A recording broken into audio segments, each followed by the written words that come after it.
इतिहास साक्षी है कि पुण्य भूमि भारत की गाथा भारत की अस्मिता, गौरव और राष्ट्रीय स्वाभिमान के लिए विदेशी आक्रांताओं से संघर्ष की महान गाथा है। बर्बर आक्रांताओं ने भारत की आत्मा पर चोट करने और भारत का अपमान करने के लिए हमारी संस्कृति और आस्था के केंद्रों को ध्वस्त किया। सोमनाथ, काशी, मथुरा और अयोध्या के मंदिरों का तोड़ा जाना आज भी भारत की स्मृतियों में जीवित है। सन 1528 में अयोध्या में भगवान श्री राम के मंदिर का मुगल आक्रांता बाबर द्वारा तोड़ा जाना ऐसी ही एक अक्षम्य घटना थी जिसने सीधे भारत के सम्मान और आत्मा पर चोट की।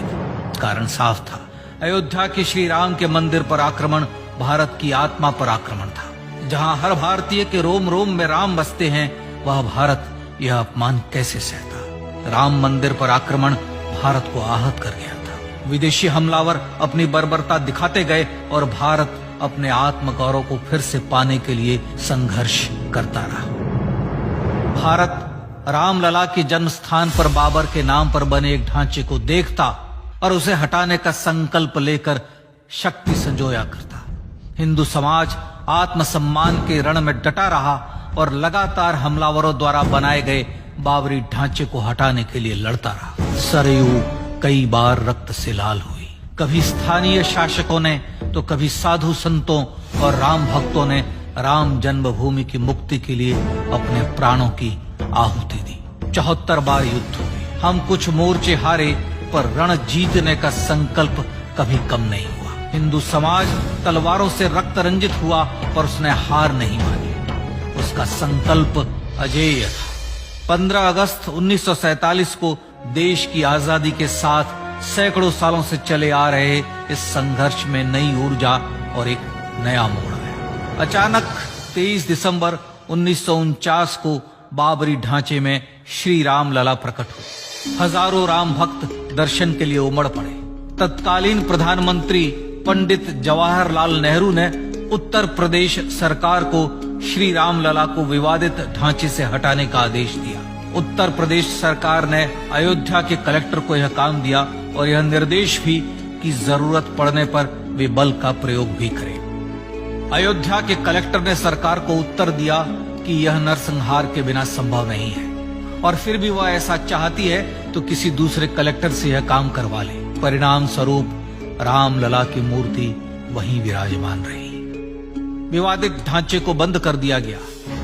केवल पुजारी को सेवा अर्चना के लिए भीतर जाने की अनुमति थी। फिर भी राम भक्त विवादित ढांचे के बाहर से प्रभु श्री राम की आराधना करते रहे। भारत के हिंदू समाज के लिए चुनौतियां और बढ़ गई। मामला अदालत में गया। विपक्षी दलों द्वारा अदालत में भगवान श्री राम के अस्तित्व पर सवाल उठाए गए। उनके अयोध्या में ही जन्म लेने का प्रमाण मांगा गया। भारत का जनमानस अब आहत हो उठा था। आजाद भारत में भी हिंदू समाज को अपनी आस्था और श्रद्धा के लिए संघर्ष करना पड़ रहा था। चुनौतियों के इस समय में सन 1984 में विज्ञान भवन दिल्ली में विश्व हिंदू परिषद ने धर्म संसद का आयोजन किया। इस संसद में देश भर के संतों ने राम जन्मभूमि की मुक्ति के लिए आह्वान किया और राम जन्मभूमि मुक्ति यज्ञ समिति का गठन किया।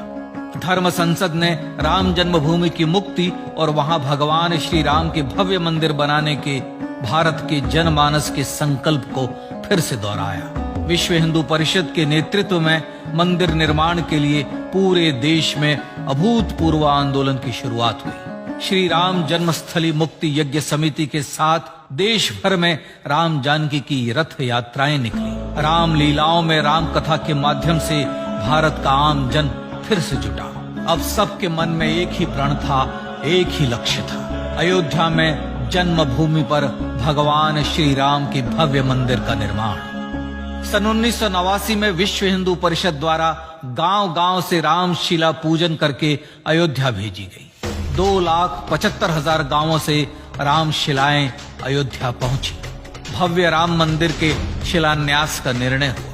पूज्य संत महात्माओं और हिंदू समाज के अन्य प्रमुख नेताओं के निर्णय के अनुसार अनुसूचित जाति के प्रमुख नेता श्री कामेश्वर चौपाल ने 9 नवंबर 1989 को मंदिर निर्माण का पहला पत्थर रखा।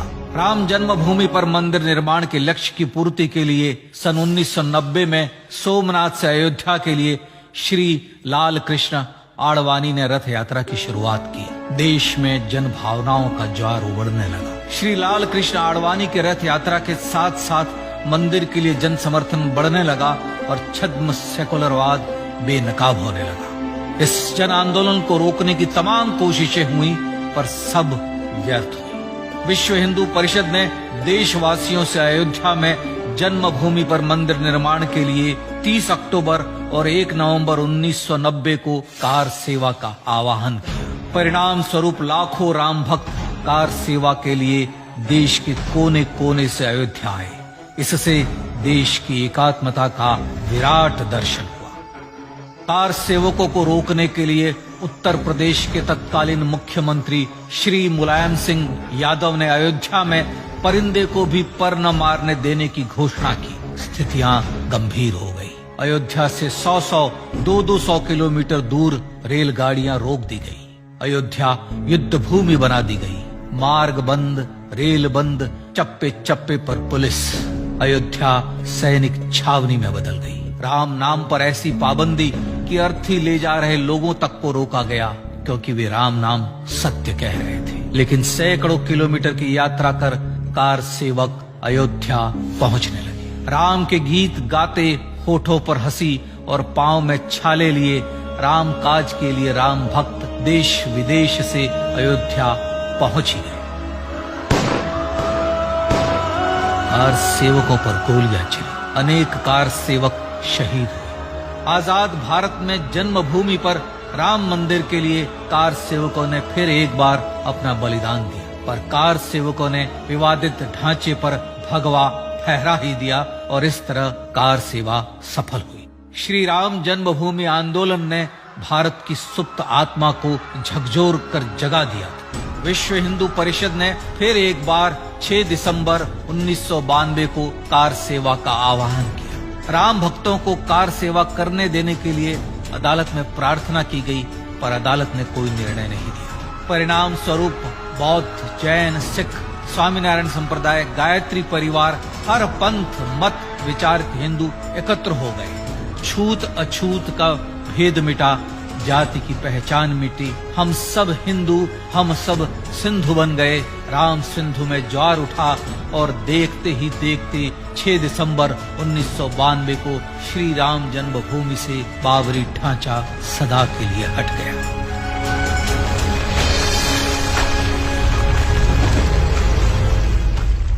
यह क्षण शौर्य, न्याय और सत्यमेव जयते का क्षण था। यतो धर्मस्ततो जय का क्षण था। पर संघर्ष की गाथा यहां जाकर भी नहीं रुकी। छद्म सेकुलरवादियों द्वारा भारत और भगवान श्री राम के इतिहास को झुठलाने के लिए अदालतों में चुनौतियों का सिलसिला चलता रहा, जो 1950 से चल रहा था। हिंदू सिखों के बीच से गुजरते हुए भगवान श्री राम का दर्शन करने के लिए विवश थे। यह स्थिति थी आजाद भारत में श्री राम और राम भक्तों की। पर सत्य को तो जीतना ही था। आखिरकार देश के सर्वोच्च न्यायालय के 5 जजों की खंडपीठ ने 9 नवंबर 2019 को ऐतिहासिक निर्णय दिया और यह कहा कि अयोध्या जन्मभूमि परिसर की पूरी 67 एकड़ भूमि रामलला की। और न्यायालय ने भारत सरकार को जन्मभूमि पर मंदिर बनाने के लिए एक ट्रस्ट बनाने का आदेश दिया। सर्वोच्च न्यायालय के आदेश के अनुसार भारत सरकार ने 5 फरवरी 2020 को श्री राम जन्मभूमि तीर्थ क्षेत्र नाम के ट्रस्ट का गठन किया और राम जन्मभूमि न्यास की भूमि जो सरकार द्वारा अधिग्रहित की गई थी, उसे ही नवनिर्मित न्यास को वापस दे दिया गया। 5 अगस्त 2020 को भारत के प्रधानमंत्री श्री नरेंद्र मोदी ने श्री राम जन्मभूमि तीर्थ क्षेत्र के अध्यक्ष पूज्य महंत नृत्य गोपाल दास, राष्ट्रीय स्वयंसेवक संघ के पूज्य सरसंघ चालक डॉक्टर मोहन भागवत एवं उत्तर प्रदेश के मुख्यमंत्री श्री योगी आदित्यनाथ की उपस्थिति में श्री राम जन्मभूमि पर भगवान श्री राम के भव्य मंदिर के लिए भूमि पूजन कर निर्माण कार्य का शुभारंभ किया। इस तरह लगभग 500 वर्षों से राम जन्मभूमि की मुक्ति के संघर्ष का पटाक्षेप हुआ। अपने आत्मसम्मान और राष्ट्रीय अस्मिता के लिए इतना लंबा संघर्ष विश्व के इतिहास में बेजोड़ है। श्री राम भारत की आत्मा, भारत की परिभाषा, हमारे राष्ट्रीय आदर्शों और जीवन मूल्यों के प्रतिनिधि मर्यादा पुरुषोत्तम हैं, जो हर हिंदू के होठों पर जन्म से मृत्यु तक रहे। बस यही हर हृदय में प्रार्थना होती है। राम भारतीय राष्ट्रीय स्वाभिमान और आसेतु हिमालय से समुद्र पर्यंत तक जन जन को एकात्मता के बंधन में बांधने वाले रक्षा सूत्र है। अयोध्या स्थित श्री राम जन्मभूमि पर बाबर का हमला वास्तव में भारत के स्वाभिमान और राष्ट्रीयता पर हमला था। प्रधानमंत्री श्री नरेंद्र मोदी द्वारा श्री राम जन्मभूमि पर राम मंदिर का पुनः निर्माण न केवल बाबरी मानसिकता का पराभव है, बल्कि संपन्न, सुखी, सुसंस्कृत, सर्वशक्ति संपन्न स्वराष्ट्र का सूर्योदय भी है। यह उस राम राज्य की दिशा में वह कदम है जिसकी अभिलाषा राज राजेंद्र चोल, कृष्णदेव राय, छत्रपति शिवाजी महाराज से लेकर महात्मा गांधी तक ने की थी। अयोध्या में जन्मभूमि पर भगवान श्री राम का मंदिर न सिर्फ राष्ट्रीय गौरव होगा, बल्कि वह श्री राम के आदर्शों का राष्ट्र मंदिर होगा। अब वह महान संकल्प पूरा होने जा रहा है। आइए इस राम यज्ञ, राष्ट्र यज्ञ में जिन ज्ञात और अज्ञात भारतीयों ने अपनी आत्माहुति दी है, उनका पुण्य स्मरण कर उन्हें श्रद्धांजलि दी।